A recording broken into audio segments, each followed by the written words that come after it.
আত্মগোপনে থাকা সাবেক জনপ্রশাসন মন্ত্রী ফরহাদ হোসেনের মেহেরপুর শহরের কেশবপাড়ার ভাড়া বাসায় অভিযান চালিয়ে সরকারি বরাদ্দের বিপুল মালামাল উদ্ধার করা হয়েছে।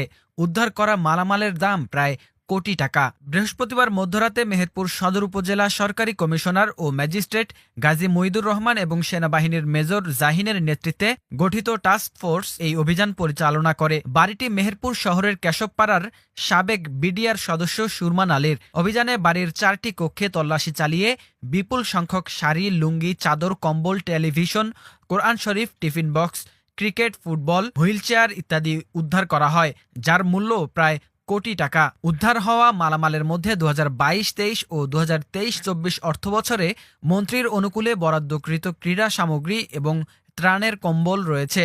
এছাড়া সাবেক মন্ত্রী ফরহাদ হোসেনের ব্যক্তিগত তহবিলের অর্থায়নে কেনা শাড়ি, লুঙ্গি, টিফিন বক্স সহ বিভিন্ন মালামাল রয়েছে।